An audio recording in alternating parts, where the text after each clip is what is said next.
Olá, seja bem-vindo a mais um programa Educação em Pauta. E no programa de hoje eu entrevisto o professor Ricardo Kleber. Ele é professor de redes de computadores do campus do Instituto Federal de Educação, Ciência e Tecnologia do Rio Grande do Norte, de Currais Novos, e participou recentemente de uma palestra na Campus Party, em São Paulo, que falava sobre segurança e também a internet das coisas.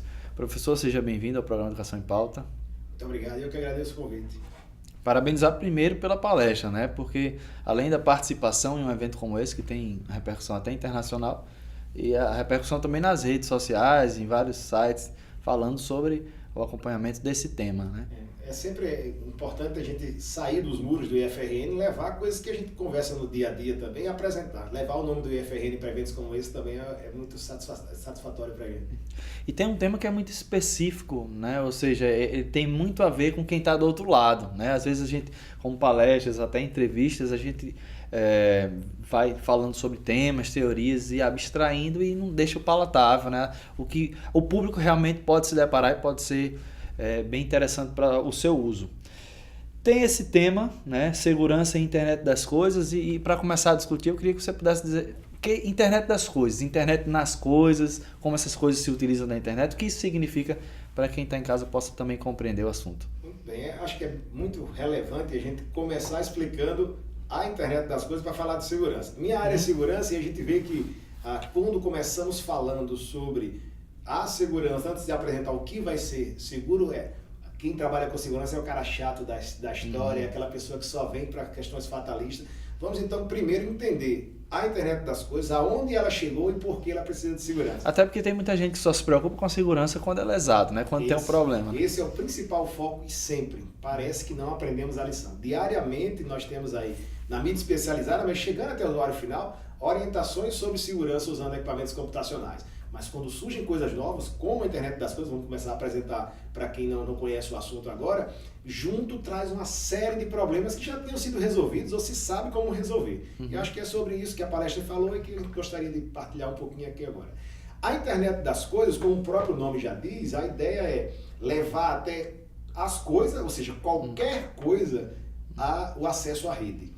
E quando a gente fala qualquer coisa, mesmo as mentes mais futuristas de alguns anos atrás, a gente não fala muito, de 10 anos atrás já se pensava, não se pensava em coisas que nós temos hoje. A gente fala em chegar com a internet, não só até o smartphone, que foi o divisor de águas, né? De fato, você andar com o smartphone na rua e poder transmitir e receber dados nele, era uma coisa que se pensava que já é uma realidade. O tema da Campus Party é Feel the Future, ou seja, pensando o futuro. E a internet das coisas já não é mais esse futuro, é o futuro que chegou. Quando nós vemos agora pulseiras, óculos, equipamentos eletrodomésticos, roupas ligadas em rede, isso é a internet das coisas. Imagina um mundo onde você está conectado. Temos uma previsão até 2020 de termos aí pelo menos 20 equipamentos por pessoa ligados na rede. Não falo de notebooks, de desktops, estou falando de coisas simples, como um tênis, como de repente um cinto, qualquer coisa na realidade, sem exagerar muito, e isso é uma convenção, que custe mais de $100, provavelmente vai estar ligada nas redes. Todas essas coisas farão parte da internet, essa é a internet das coisas. Professor, na sua palestra, o senhor falou em relação ao presente, né? Esse presente é o fruto, na realidade, de algo que foi planejado. Isso. Então, isso é um resultado de algo que já se buscava ou se busca ainda, né? E o futuro, consequentemente, vem a partir dessa perspectiva, né? Exato. Então, para o usuário médio, por exemplo, né? O brasileiro, qual é a realidade perante esses objetos, né? E como é que a gente pode exemplificar essa ideia da internet ou da interação desse usuário com essas coisas? Muito bem, tem coisas que pensava-se que pela própria condição de país em desenvolvimento, o brasileiro nunca teria acesso. Eu volto a falar do smartphone como divisor de águas. Você vê hoje pessoas, moradores de rua, não tem sequer uma casa, um teto e tem celular, carroceiros, fazem entregas usando celulares, é uma realidade. Por quê? Porque houve um planejamento e um barateamento do acesso ao smartphone. Quando a gente fala de internet das coisas e como é que está o Brasil, ou vai estar o Brasil dentro desse cenário, nós estamos falando também de se baratear o acesso aos equipamentos e também tornar transparente para o usuário, sem ônus, toda a infraestrutura que foi montada para isso. Nós estamos falando, por exemplo, da identificação única de equipamentos, que era um grande tabu e que hoje já começa a ser realidade. Como teremos milhões ou bilhões de equipamentos, e cada um deles acessível remotamente, se não podemos identificá-lo de forma única. Estamos falando de um protocolo que hoje muita gente, até que não é da área, já ouviu falar, que é o IP, a identificação do equipamento. Até há pouco tempo atrás, tínhamos a versão 4 do IP que tinha uma limitação. Não estava pronta para receber a quantidade de dispositivos que temos hoje. O IP é a identidade de cada equipamento, né? Exatamente, uma identidade única onde ele pode ser acessível em qualquer lugar do mundo e que só ele tem aquela identidade. Com a versão 6 do IP, o IPv6, que está bem se consolidando, chegando aí próximo a 10% de utilização no mundo, fazendo um balanço, alguns com mais, outros com menos desenvolvimento, nós temos aí uma sobra expressiva de IPs. Aumentamos em 4 vezes, isso proporcional à quantidade de IPs disponíveis, e isso é uma coisa fantástica que dá para cobrir tudo que nós pensamos. Essa mudança de IP é só para aumentar o número de equipamentos? Somente, fica imperceptível para o usuário. Quem trabalha com infraestrutura que está fazendo isso, os provedores de rede vão entregar, vão oferecer de forma transparente para o usuário um identificador único. E vai ser possível, sim, cada usuário ter não 20, 100, milhares de equipamentos ligados em rede sob sua propriedade, e esses IPs são únicos. Isso é o IPv6. Esse IP ele não pode ser falsificado de nenhuma forma, não? Quem sabe alguém criar um IP virtual para que outra pessoa possa usar aquele equipamento, entrar na segurança? Uma das formas de se atacar esse tipo de tecnologia é fazer o clone. Aí diz, bom, como é que eu poderia fazendo uma analogia, ter uma analogia de como se clonar um IP? Da mesma forma que um carro tem um chassi único. E os malfeitores clonam chassis de carro. Da mesma forma que as pessoas têm identidades, se falsificam identidades. Então os endereços IP passam por isso também em parte. Então da mesma forma que existe todo um cuidado para se identificar carros clonados, para se evitar a prática desse tipo de crime, o IP também tem um grande aparato de segurança para que se identifique pessoas que estão clonando para utilizar equipamento, fazendo-se passar por outras. É um cenário parecido com o real, mas um cenário virtual. Além disso, a infraestrutura também, nós temos um grande tabu ou empecilho que foi contornado, está se contornando, que é a mobilidade. Tínhamos então o endereçamento único e como eu poderia ter, e esse é um cenário cada vez mais real, alcance mundial do ponto de vista de conectividade. Eu posso estar numa ilha e acessar a internet, eu posso estar no mar e acessar a internet. Então, com as tecnologias que nós já temos, a mais recente e que popularizou-se o Wi-Fi, já consegue fazer isso de uma forma muito tranquila em ambientes de abrangência limitada.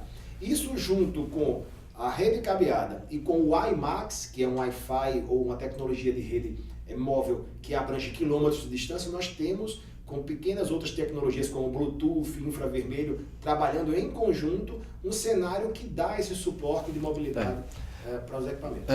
Objetos com internet, né? Então o senhor fala da questão do serviço, né? E como eles podem ter a internet para que o usuário possa utilizar esse serviço, digamos assim. Mas ao contrário, já entrando um pouco na segurança, né? Como é que a gente pode alertar o telespectador, já que, por exemplo, nem todos os internautas sabem que pelas redes sociais como o Facebook termina, e quando a gente coloca já, né, com GPS no carro, a gente termina dizendo para toda uma sociedade, para as pessoas que estão plugadas, para as pessoas, os hackers, né?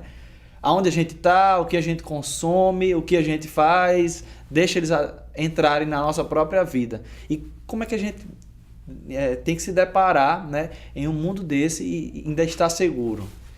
Eu preciso fazer agora, apresentar um cenário preocupante. Se já estávamos com problemas até agora do excesso de exposição que nós temos hoje pelo deslumbre do usuário ao expor seus dados no Facebook, em Dropbox, em redes privadas, redes sociais, né? E nas redes sociais, esse problema tende a se agravar de forma muito grande com o uso da internet das coisas. Por quê? Na hora que você coloca, e isso já é preocupante, os seus dados publicamente em redes sociais, você já se expõe e que isso gera uma série de problemas, alguns até de cunho criminal, perdas financeiras. Na hora que você tem agora equipamentos em casa, dentro do seu quarto, dentro da sala, conectados a você está trazendo para junto de você equipamentos que podem não só transmitir, mas receber. E até interligados uns com os outros, né? Interligados uns com os outros. Imagina um cenário em que alguém invade o seu relógio e a partir do seu relógio faz um ataque contra o seu marca-passo. Isso começa a ser possível. A casa inteligente com geladeiras, com fogões, onde comodamente alguém chega em casa e já liga a cafeteira e abre a porta, alguém pode... Então a insegurança não está só também nos dados que são roubados, nas imagens, nas informações, mas quem sabe até em uma explosão, por exemplo, em um fogão inteligente que tem acesso à internet. Imagina, né? Assassinatos. Só esse cenário. Veja que mesmo equipamentos que não estão ligados à internet, nós temos no contexto da internet das coisas as tomadas inteligentes. Uhum. Então você pode ter um equipamento que pode superaquecer se estiver ligado a uma tomada inteligente, e alguém invade o mecanismo de acesso a essa tomada, liga e causa um incêndio na casa. Isso é um cenário que a gente precisa alertar. Precisamos pensar sobre isso. Não para não usar tecnologia. Não estou aqui para ser fatalista e impedir. Não é ser apocalíptico, mas entender o como usar, né? Qual a importância. E quem sabe também em situações rotineiras. Você está em casa, se for esperar para sua esposa, alguém, né? Até aquele controle remoto do portão agora, já a pessoa hackeia a sua rede, abre, entra em casa, e o lugar onde você se sente seguro, que teoricamente você teria o controle, você passa a perder o controle em um horário que você nem está em casa, né? Nesse conceito de internet das coisas, então temos um grande um desafio que são completamente antagônicos, dois conceitos antagônicos, segurança e usabilidade. Ou você tem agora mais acessibilidade e bem-estar proporcionado pela tecnologia, mas em detrimento disso, pouco tem se preocupado, e aí é onde está o problema, na segurança, no acesso a esse equipamento. Quem, além de você, pode acessar o equipamento? Aliás, alguém, além de você, pode acessar o equipamento? Deveria. Deveria, se sim, nós temos que colocar isso em xeque. Essa é a questão. Professor, a gente vai precisar fazer um breve intervalo. Você de casa não sai daí. Logo mais a gente volta com o segundo bloco do programa Educação em Pauta. Até já.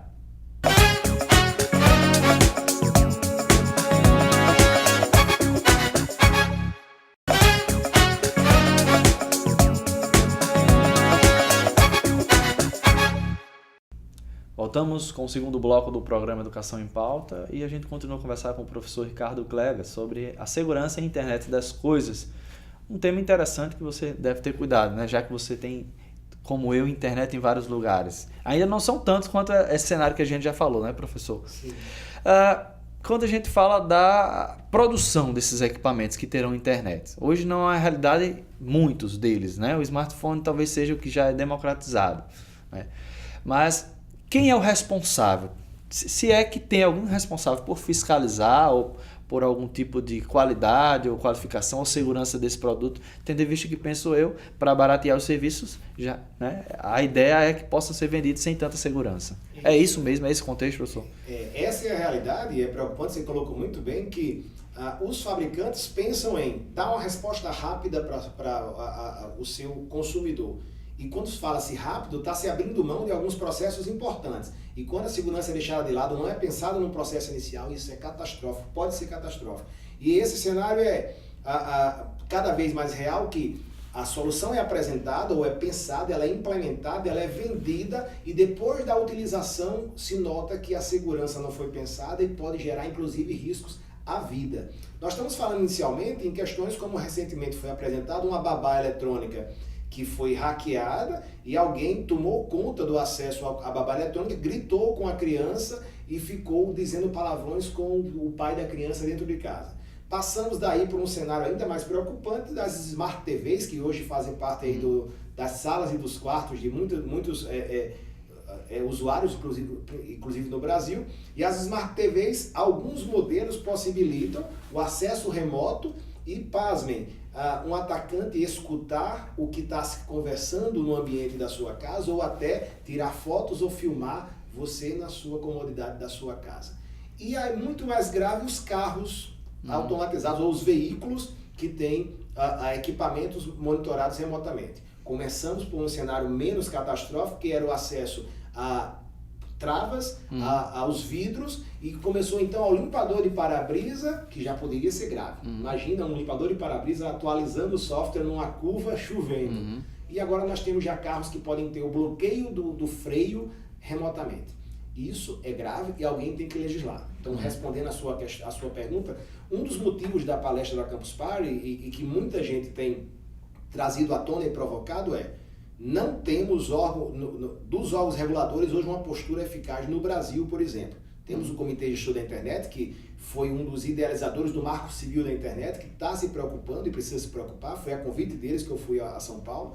Mas hoje o que nós temos de concreto é nos Estados Unidos 2 senadores que têm buscado definir essas normas. O que seriam as normas? Quem é o responsável pela fabricação, quais os requisitos mínimos para se fabricar equipamentos acessíveis remotamente. Puxa, alguém precisa se preocupar com isso? Sim, porque jogar para o usuário a culpa é fácil para o lado menor é sempre mais fácil, né? Imagina você, usuário que não sabe sequer manipular um computador direito, ser chamado a atualizar o software do seu marca-passo, atualizar o software do freio do seu carro. E até essa atualização é perigosa, porque vai que entra alguém, né, de alguma forma coloca para você atualizar, você atualizou e deixou em risco todo o sistema. A atualização veio de fato do fabricante? Veio de fato do fabricante, já é outra pergunta. Quem faz a atualização? O fabricante remotamente, o próprio equipamento, o usuário, isso vem ou não vem? Uma das produtoras de carros inteligentes, a Chrysler, ela inovou, mas de uma forma que foi muito criticada, mandou um pendrive de atualização pelo correio para os seus usuários fazerem um recall de um sistema de automático do carro. Imagina quantos pendrives fake não chegaram, por exemplo. Se por telefone às vezes a gente recebe uma ligação e pensa que ser de um banco, porque eles têm algumas informações nossas, imagine as pesquisas que eles fazem. E já ter... Em 2002, a presidente Dilma sancionou uma lei, né, muito conhecida, Carolina Dickmann, que falava sobre um problema como esse, né? Imagens delas que saíram pela internet.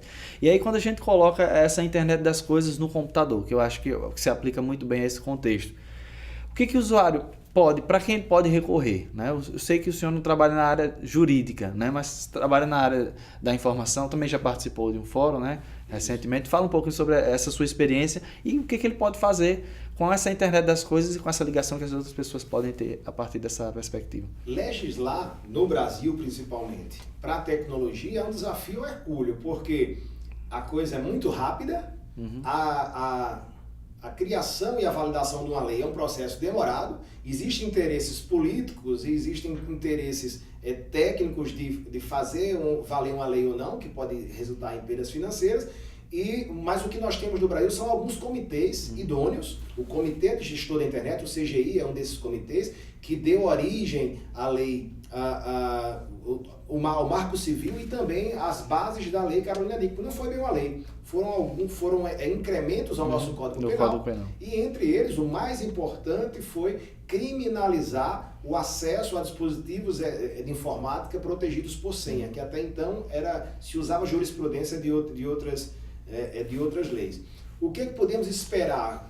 Essa provocação que os órgãos, as ONGs e os comitês gestores, eles levem isso de uma forma mais contundente para a discussão, que isso vire projetos de lei e que nossos deputados, senadores recebam, acatem e façam de uma forma tão rápida como foi lá com a Carolina Dickmann. Foi um mal que veio para o bem. Você tem uma ideia? Parte do que foi analisado a toque de caixa quando a Carolina Dickmann teve seu equipamento invadido, tinha mais de 15 anos que estava sendo proposto e ninguém votava. Às vezes é preciso que uma coisa aconteça de forma mais grave ou que mexa com a sensibilidade do brasileiro, e novela é uma coisa que mexe, atingir pessoas que têm uma visibilidade muito grande para que isso aconteça. Queremos ou não queremos, desculpe, que pessoas corram risco de vida, ou seja, tenham sua privacidade invadida na internet das coisas para que nossas leis sejam feitas. Precisamos atuar já. Pensado antes, né? Professor, nessa sua palestra da Campus Party, imagino que deve ter sido buscada por alguns alunos ou pessoas, né? Em um evento como esse, você tem a empresa, você tem o usuário médio, você tem aquele que entende pouco, talvez, né? Diante dessa sua exposição, algumas perguntas foram feitas que pudessem também adentrar em temas interessantes a partir desse trabalho? Sim, o que eu acho, eu gosto muito de palestrar na Campus Party, essa foi minha 11ª participação, sendo 5 em Recife e 6 em São Paulo, são os 2 centros que ocorrem, e o que eu mais gosto é exatamente esse feedback. Dali surgem, por exemplo, muitos acadêmicos usando o tema para seus trabalhos de pesquisa, TCCs, teses de dissertações de mestrado, teses de doutorado, vira pesquisa, e isso me agrada bastante enquanto professor. Mas também estão ali presentes fabricantes, desenvolvedores, e nesse caso em específico, o que me agradou bastante é que no público presente haviam muitos desenvolvedores de soluções mobile, ou seja, desenvolvedores de software, soluções que seriam usadas nas pontas. E eu notei que eles ficaram muito sensibilizados e pretendem, no nível das perguntas, repensar a produção do software com segurança. É uma área nova, né? Uma dica muito relevante, que é um mercado que, como tem poucos especialistas, ela remunera muito bem e que é extremamente necessário. Trabalhar a segurança no desenvolvimento do equipamento. Então essa é uma área que deve estar bastante em evolução, né? Sim. Os alunos que estão aí nos cursos de sistema, de segurança, né? As empresas elas vão passar a procurar cada vez mais profissionais com essa perspectiva de atuação, né? Espero que não deixem para procurar quando a legislação punitiva por não ter colocado venha. E aí nós teríamos fatalmente vidas sendo colocadas em risco com equipamentos de manutenção à vida, equipamentos diários, de uso no dia a dia, falhando e sem o uso da segurança. Falhando ou sendo invadidos e sendo sabotados, colocando em risco a vida das pessoas. Queremos que o processo comece seguro desde a ponta. É nosso apelo. Não é ser fatalista, é apresentar um cenário que nós precisávamos ter aprendido com as tecnologias anteriores. Nós tínhamos o computador da nossa empresa, da nossa casa, lá na sala, que quando era invadido, trazia um risco financeiro, você podia perder dinheiro, podia roubar informações suas. Hoje nós temos um equipamento ligado ao nosso corpo, por exemplo, e o dano pode ser muito maior, a nossa própria vida, e a gente não quer que chegue a isso. Professor, a gente termina inevitavelmente discutindo a questão apocalíptica, né, da coisa, né? A tecnologia por hora ela é vista como progresso, como solução dos nossos problemas, e de fato existem tanto problemas positivos como negativos quando a gente vai falar nisso, né? Mas trazendo por o lado dos benefícios, né? Qual é a importância? O senhor já deve com certeza já respondeu muitas dessas questões, mas de fato como a gente deve conscientizar, né, e qual a importância de conscientizar essa questão da segurança das coisas e desses objetos para quem está em casa possa também perceber um pouco dessa ideia da palestra. Existe um perfil hoje do consumidor de serviço de tecnologia que é preocupante na internet das coisas, que é usar a tecnologia assim que ela é lançada. A ideia é convocar ou conclamar o usuário de tecnologia para analisar antes o quanto o uso daquele equipamento pode implicar em risco para ele. Se o equipamento não tem um nível de segurança de acesso adequado e você vai levar para dentro do seu convívio e ele pode servir de ponte para ataques contra a sua privacidade ou contra a sua vida, isso merece uma reflexão. Na hora que os usuários passarem a cobrar dos fabricantes que deem um mínimo de garantias de segurança para utilizar aquele equipamento, isso começa a refletir na produção na outra ponta. Essa é uma reflexão para o usuário. E a outra é, o que é que você está armazenando na rede? Isso é fundamental. Porque você tem junto de você um storage de vários teras e pode armazenar qualquer coisa. Você vai colocar vídeos pessoais, senhas, fotografias, documentos importantes e o acesso a esse equipamento sendo feito de forma indevida, você está colocando sua vida à disposição e isso é preocupante. E mais uma vez reforçar a responsabilidade, aí deve-se cobrar a responsabilidade do fabricante, do desenvolvedor. Se ele não tiver, e é isso que esperamos que tenha, o usuário precisa rejeitar essa proposta de ser um usuário de novas tecnologias, mas se ela não vier com segurança, não vale a pena, porque o risco é muito grande. Além de palestrante, o senhor é professor, obviamente, né? Como a formação do Instituto. E dentro da sala de aula, com os alunos, esse tema é discutido e como ele é discutido? Constantemente. Em Currais Novos nós temos, atualmente eu estou com uma disciplina no curso superior de tecnologia e sistemas para a internet, de segurança da informação, onde nós contemplamos aí as principais áreas, desde o hacking, o ethical hacking, computação forense, quais são os principais tipos de ataque. E computação forense que é ligada aos crimes, né? Computação forense é uma área específica que eu já atuo há algum tempo, desde antes de vir para a UFRN, junto com órgãos policiais, que é a investigação de crimes cibernéticos. Nós temos hoje em nossos cursos superiores, tanto no Natal Central como nos demais campos que tem o curso superior de sistema de informação ou de redes, essa parte da disciplina, ou uma disciplina inteira, como é o caso do Natal Central, voltado para essa área que é muito importante. O suporte técnico à perícia técnica, o suporte técnico aos crimes de informática. Então, a computação forense é essa área específica.